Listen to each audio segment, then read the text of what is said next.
Question banks. In your courses, you'll use a question bank. If you want to randomize questions, lock the position of questions and reuse questions. Let's take a look at how question banks work. Every time you begin a new project and storyline, an empty question bank is automatically created with your project. Right now, I'm working in an existing project, but the process is the same for brand new projects. You can find your project's question bank by going to the Slides tab on the ribbon and clicking Question Banks. From here, you can edit the blank question bank created for you, or you can create a new one. Since my question bank one is empty, I'll simply edit this one and add new slides to it. If you want to rename your bank, just double-click the tab and type in a new name. Since I already have some quiz slides I built in my project, I'll import those questions into the question bank. Click the Import button and select the check mark next to the slides you want to import. Now, before you click OK, check out the Import option up here on the top right corner. You need to choose whether you want to copy or move your questions into the bank. Copying the questions means the slides will be available in your main project. Moving the questions means the slides will only be available in the question bank. And it actually doesn't matter in the end, because you can always copy the slides from the bank and paste them anywhere in your project. Since I created these questions specifically for my question bank, I'll choose Move and click OK. The questions are now added to my question bank, and I can rearrange the order of my question slides by dragging questions up or down.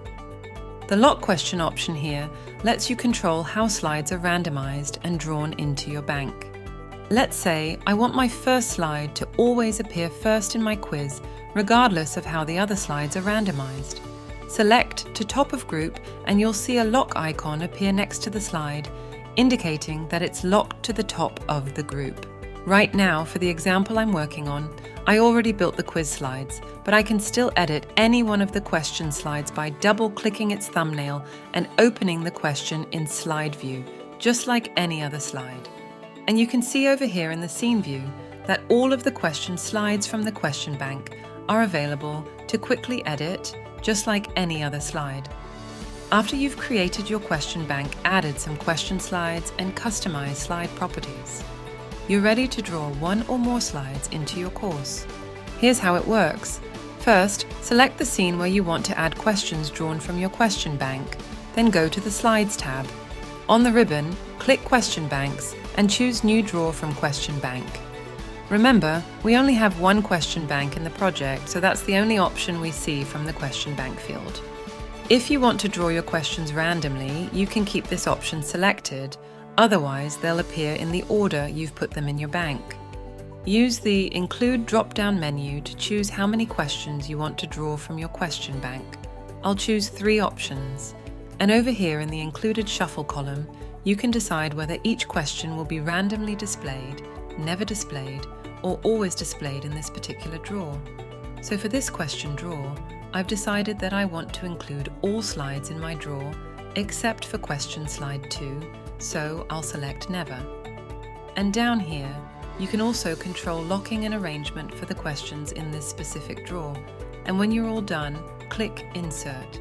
In Story View, you'll see a placeholder thumbnail for your question draw. You can double-click it to view the question draw and make any changes to the slides being drawn. If you view the placeholder in Slide View, the placeholder thumbnail looks a little different. Click the top half of the thumbnail to change the parameters for the existing question draw, such as randomization or how many questions are included in your existing draw. If you need to edit the actual question bank, click the bottom half of the thumbnail and you'll be taken to the original question bank with all the question slides in your bank. Remember, you can create as many question banks in your course as you like, and you can reuse the same bank as many times as you like throughout your course too. And that's how easy it is to use question banks to create dynamic quizzes in Storyline.